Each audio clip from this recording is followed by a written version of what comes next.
Yeah. It would make sense.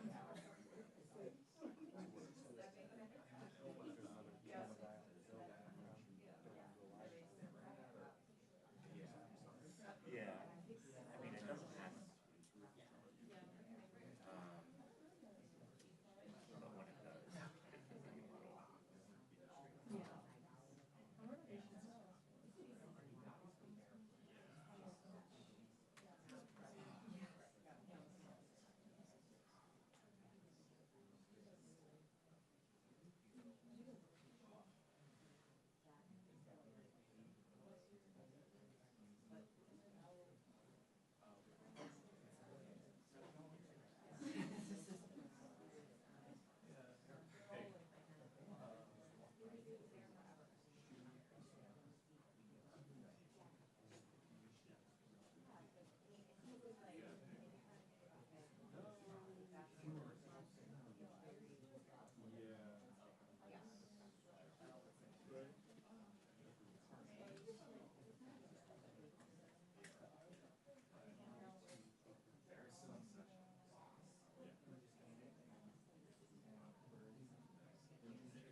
Hey, how's it going? Oh, good. It's freezing in here again.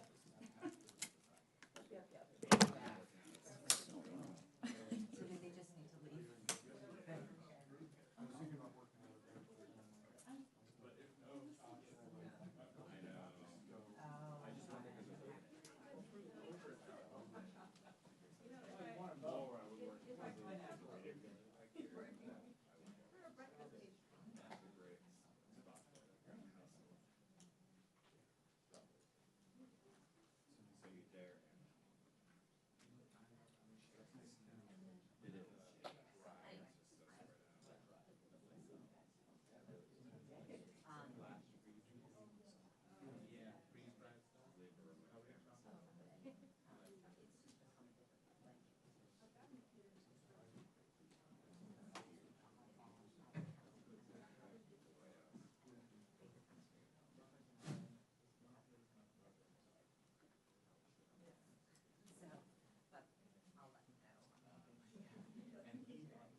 Oh, yeah, yeah, no, for sure, 100%. We talked about that, so we talked about, like, and I just said, you know, even if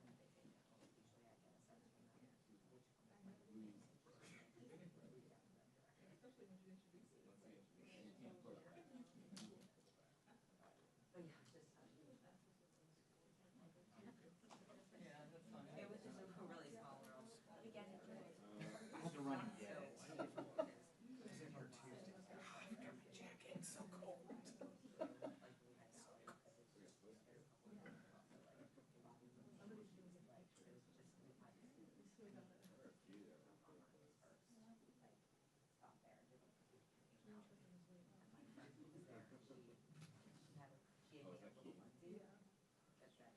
Baby's first walk. So it became like a thing, and then everybody was wearing onesies, but she started it. So her and that daughter is now something. But yeah, so she and she had a picture of her mom holding her.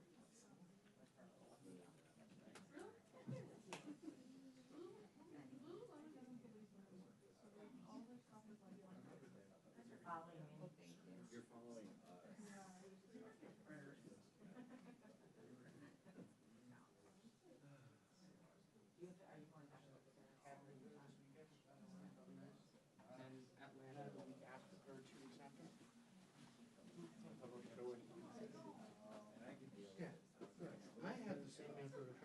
on motobot, how stable do you think it is, like, just like that, if you go up like 50, is it usable? Like if you leave it just without holding it, Yeah, and up? yeah, Okay, and it's you'll need a larger base Yeah. for it. I got this like super cheap thing on Amazon, but I think what I'm gonna end up just doing is just buying the Peak Design Pro tripod that came out. Yeah. And using the travel tripod as my like little.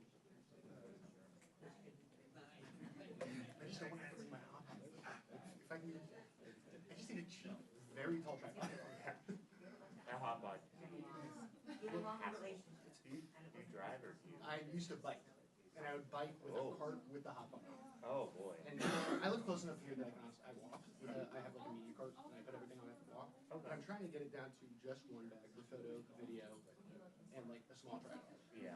And the Peak Design, the new tripod, has a max height of 77 inches, which is in a rising foam that gets to 81, 80. So no, it's high, but it's tall enough where I could use it. The problem is, they have like a converter that lets you put on like proper heads, and I have an extra 15 SB with like 100 millimeter bolt. Yeah. And I have no idea how to convert like a 3/8 to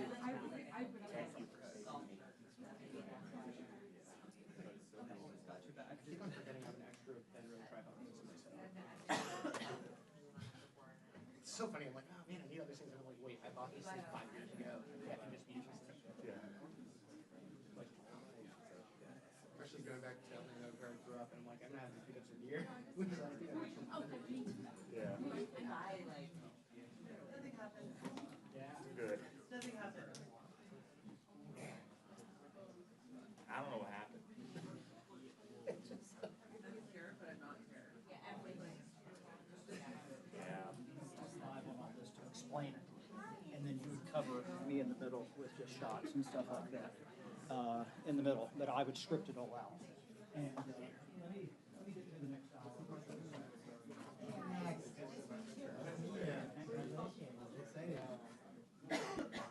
You want to test Dallas?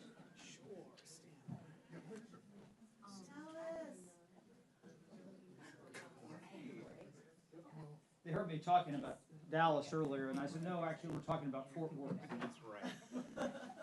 We had a guy at Fox whose first name was Houston, and when they made out his badge, they made it out as Dallas. And I mean, I guess you could have made Austin as well, maybe. Or... Testing 1, 2. Okay. Good. Dallas early word.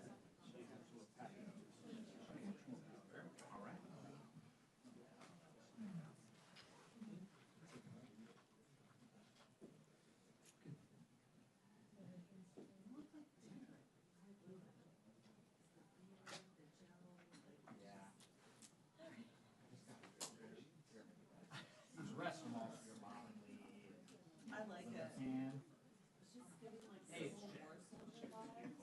Hey, I think 1 o'clock. If I get some other ones or time, and you're out tomorrow, right? Let me know, Todd, say when you want to. And then are you here next week? Yeah, I'll go to A. Go ahead, Kel. Are we talking about the same one? Okay, I'm sorry. Tuesday, I'm sorry for some of those same reasons. How about Wednesday? Either Wednesday, Thursday? No, it's just the last week. Okay, maybe we'll try that Wednesday, Thursday.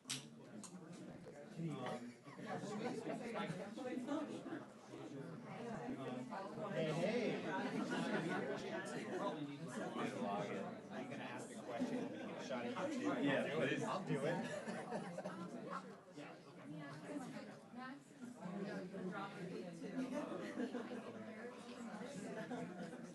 I'm surprised it's crazy.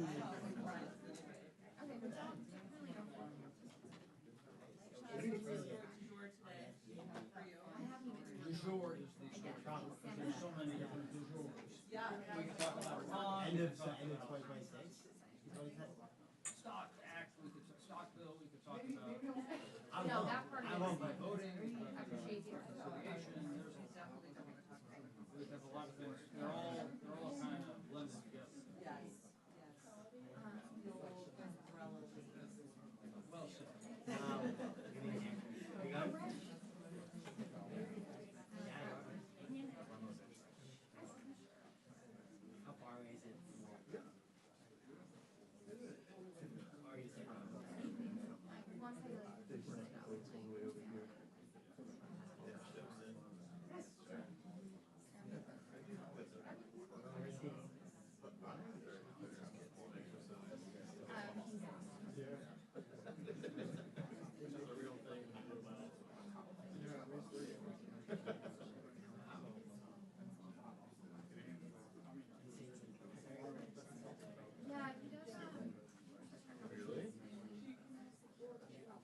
think they're gonna leave at like 1:45.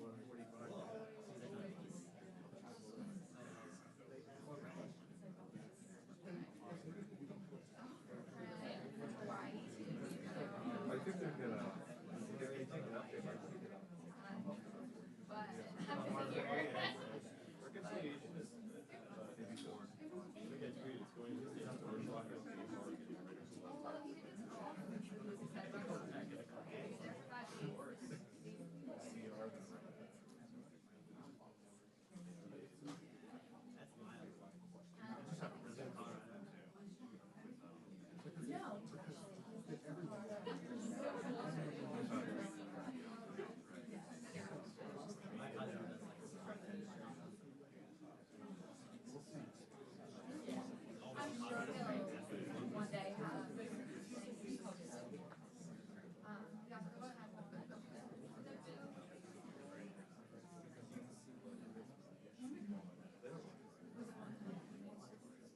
And even they were like,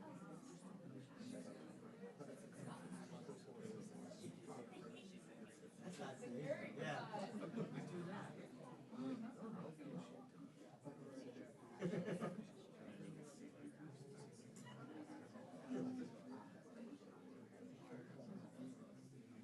But yeah, no, I mean, it's a cool job. I really like it.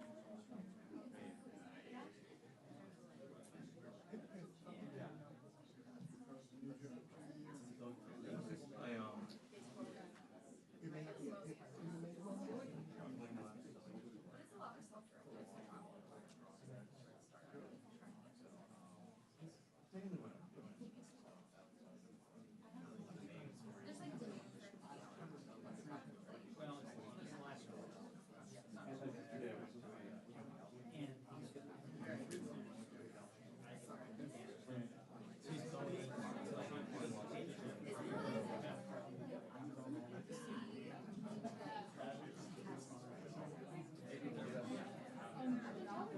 Well, it's the last one.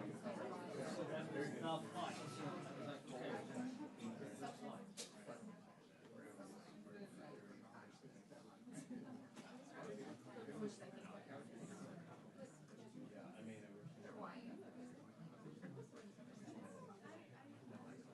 I don't know.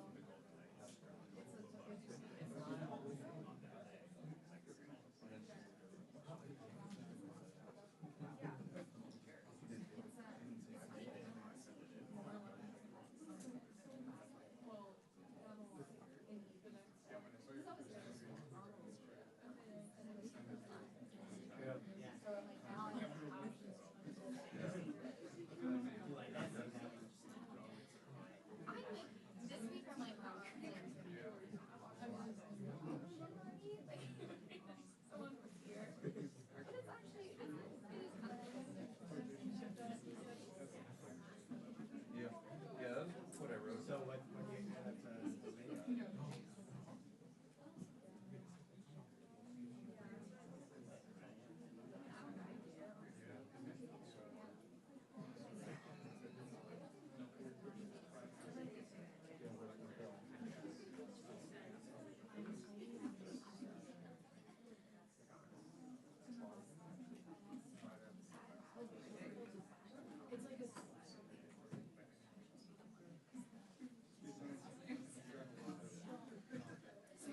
He's in the green room.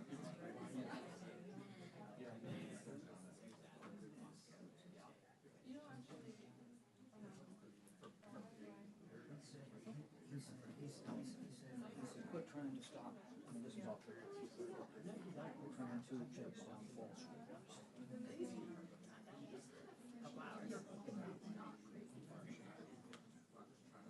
And I can, He's in the green room, everybody.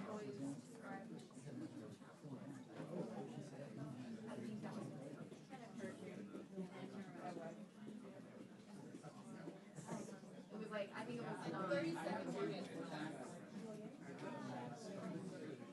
But also like,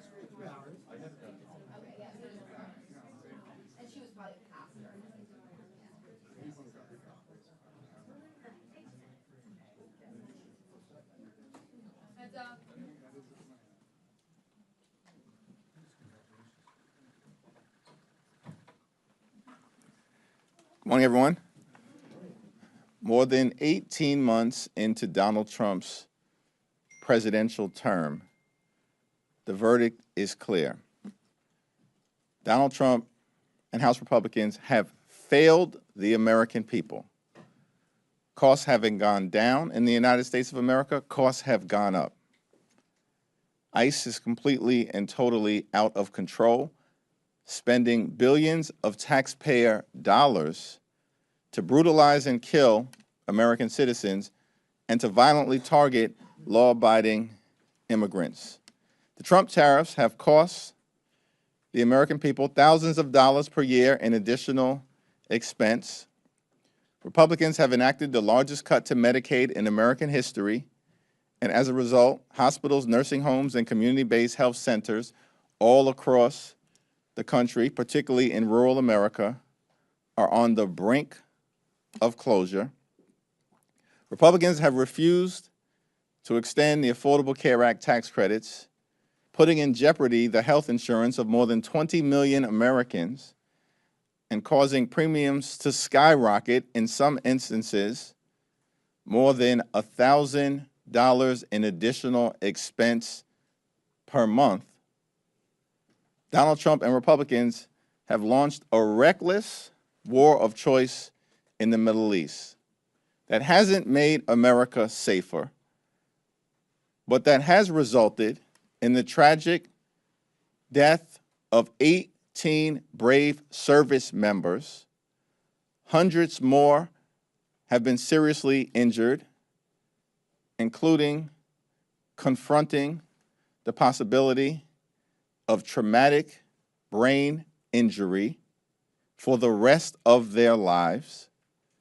More than $100 billion in taxpayer money has been wasted by Donald Trump over in the Middle East, a war that he promised never to get us into. And yet, one of the main things that has changed as a result of that reckless and costly war of choice, Operation Epic Failure, is that gas prices have dramatically increased and are now north of $4.18 per gallon across the country. Donald Trump and Republicans have failed the American people, which is why they clearly are on the run and are on the verge of losing control of the House of Representatives. In many instances, Republicans have already lost control of the floor of the House of Representatives, as Democrats just demonstrated once again by successfully passing a war powers resolution.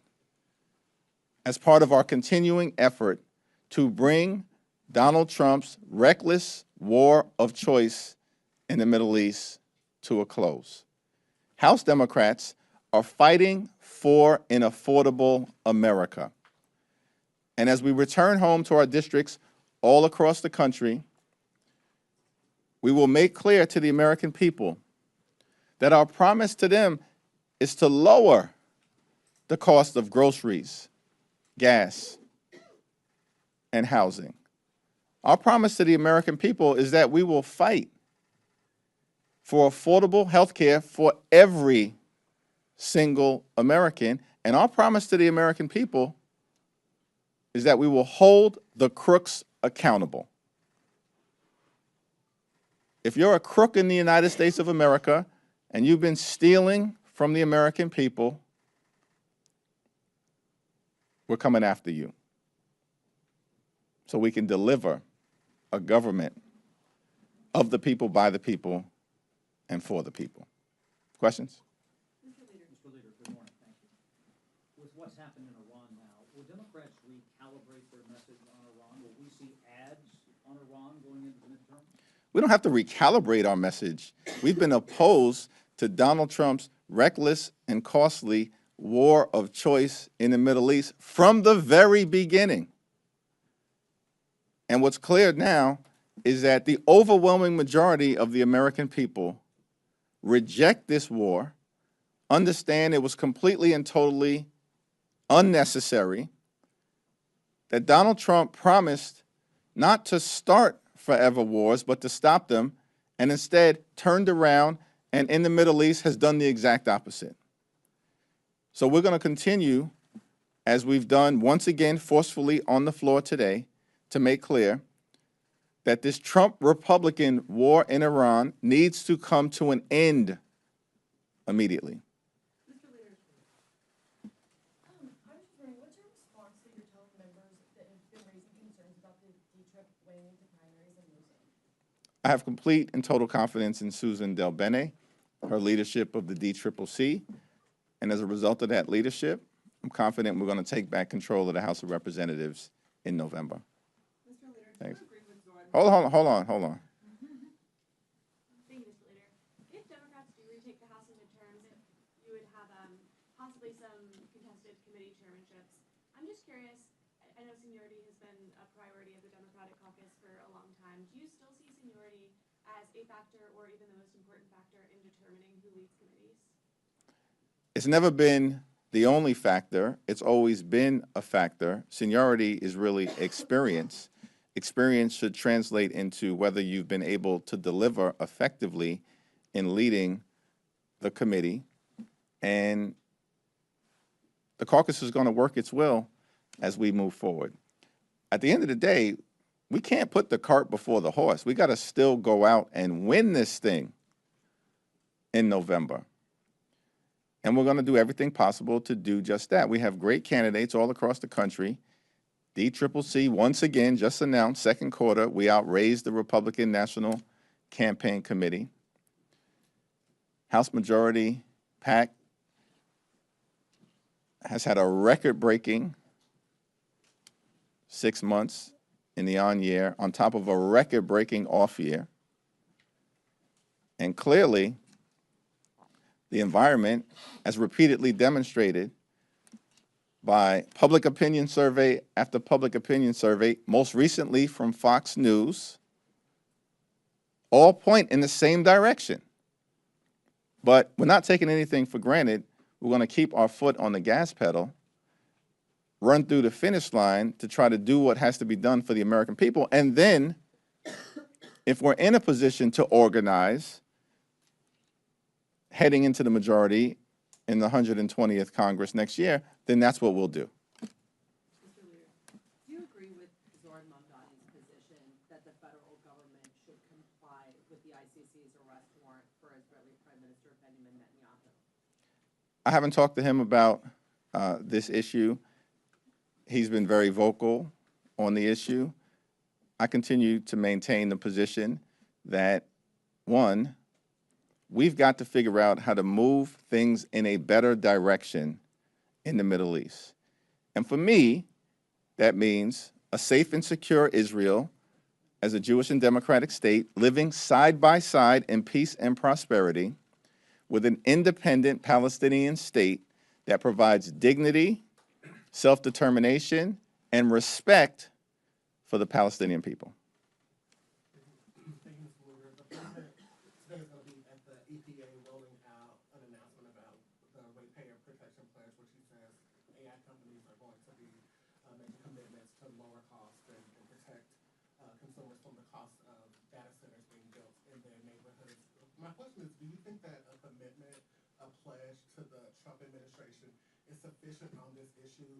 A lot of consumers are concerned about not only the economic impacts of data centers being built in their neighborhoods, but the environmental impact. Is that something that you think can be subdued with a commitment, or is that something that Congress is going to have to do legislatively? Congress is ultimately going to have to legislate in this area with respect to artificial intelligence generally.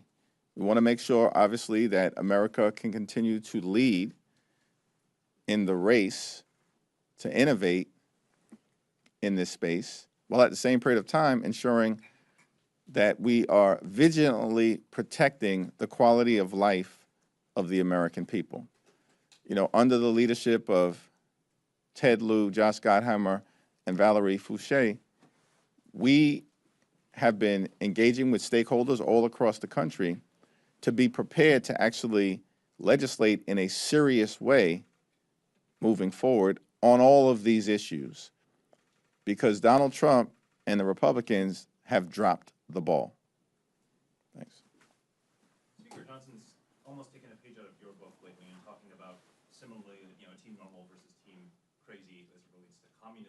How do you break through that message? It doesn't seem to be working if you actually look at the reaction of the American people in terms of who is on the verge of taking back control of the House of Representatives. These people are desperate. They're flailing all over the place because Republicans have failed to deliver a single thing that makes life better for the American people. In fact, what they've consistently delivered is breaking promises.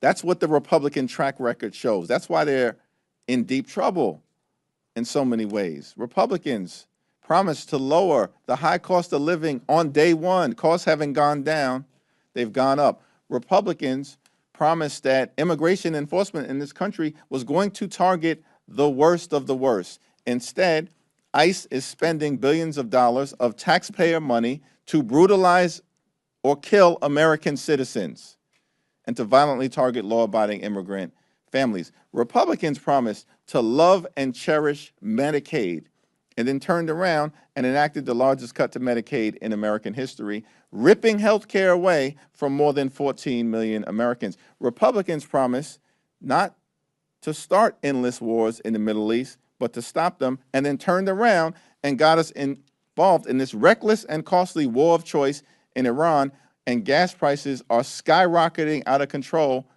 in an economy that is suffocating and drowning the American people. And so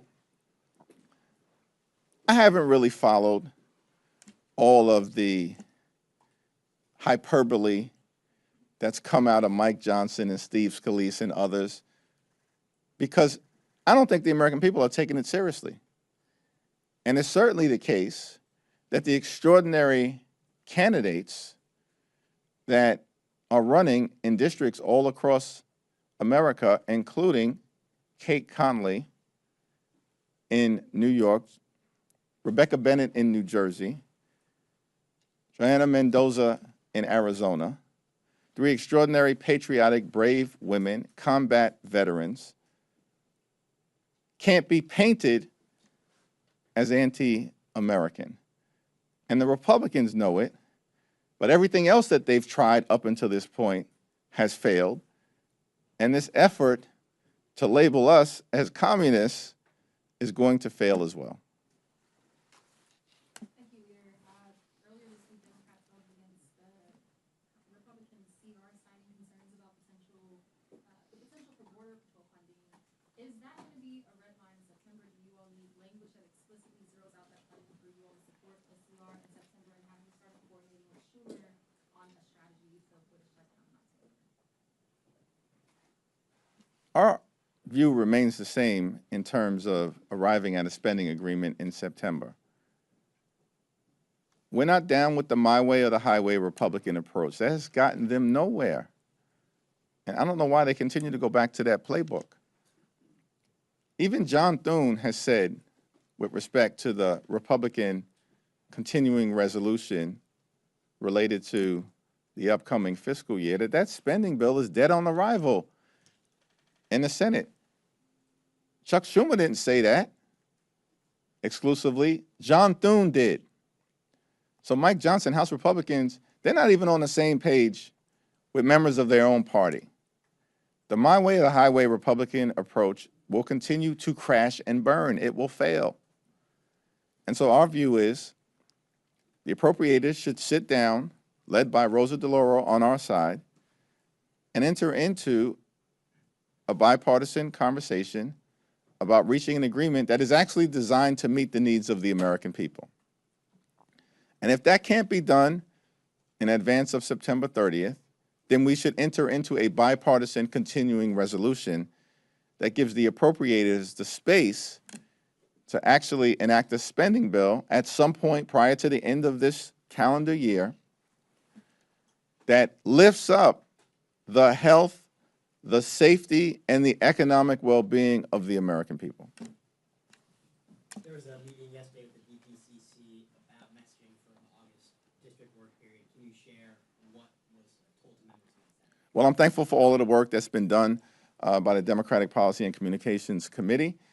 On Sunday, we will be launching an effort connected to our commitment to fight for an affordable America and have 100 days of action beginning this Sunday, July 26th, making clear to the American people that we're focused on lowering the cost of groceries and gas and housing. We're committed to a country that provides affordable health care for every American. And we also are committed as Democrats to hold the crooks accountable who've been robbing the American people blind. And that includes a whole lot of folks in this town and folks across the country. Leader Jeffries, the DNC is deciding, they're starting this discussion about deciding the order of the presidential primaries for 2028. I want to know where you are standing on that. And do you view this as like tipping the balance of power in favor of one faction of the party or another? What do you think of this? Yeah, it seems that the discussions to date have been robust and have been comprehensive, and we'll see what they come up with over the next couple of days in terms of the Rules Committee, and then ultimately I think it has to go to the entire body of the DNC at some point in August. I haven't expressed a public position other than making clear I support Jim Clyburn's view that South Carolina should clearly play a preeminent role, as it has done now for several presidential cycles, in terms of the early nominating process, particularly in an environment where we've seen the Supreme Court unleash Jim Crow-like tactics in the Deep South, trying to undermine the ability of African Americans to select the candidates of their choice. Mr. Leader, have you been briefed on this Saudi Arabia nuclear deal of the president's, and even if not, what's your overall assessment? Yeah, I have not been briefed on the so-called nuclear deal with the president, and it's hard to know. He's announced how many different ceasefires, Donald Trump, how many different ceasefires has he announced during the course of the reckless and costly war of choice in Iran? Is there anything that he says, particularly when it relates to so-called agreements, that we can take seriously? And so any responsible president actually would have provided a briefing through his cabinet secretaries in advance of any sort of public proclamation. But, this is how Donald Trump behaves. He's always chasing attention. I mean, he disgraced himself after the World Cup final. Looked like the old man in a club that no one wanted around. And he's the only one that couldn't figure it out. So we can't, there's nothing that he's saying right now that any of us can take seriously. And that's unfortunate, because he's gotten us involved in a war that has now cost the lives of 18 brave service members in Iran. We're getting closer to Debbie Wasserman-Schultz's primary in Florida. Are you planning to endorse the company? I'm looking forward to getting involved in the August primaries, of which there will be primaries on August 4th. There will be primaries on August 11th. And then the Florida primaries will be in August 18th. And as I've said repeatedly, Congresswoman Debbie Wasserman Schultz has been a highly effective member of the United States Congress and a valuable member of both the leadership team and the House Democratic Caucus. And I have more to say about that race and some of the other races in August where we haven't weighed in yet sometime soon. Corruption is one of the pillars of the Democratic agenda. You've mentioned it a couple of times in your responses already, going after not just potentially here in Washington, but out across the country. Can you clarify exactly what that means? Is that obviously cabinet officials, but also corporations? Like, how are the committees of jurisdiction already kind of starting to think about what Democrats can do? Not just thinking about who to target here, but also how are you making sure that when Democrats are out on the campaign trail talking about these targets, they don't potentially overpromise to their constituents, who or how they make it? Our commitment to the American people is pretty simple. We will hold the crooks accountable. That's exactly what the American people want to see done. Because the corruption that has occurred over the last 18 plus months is out of control. The most corrupt administration in American history. It's not even close in terms of who may fall second in that regard. And there have been a lot of folks across this country who made the decision early on to bend the knee to Donald Trump.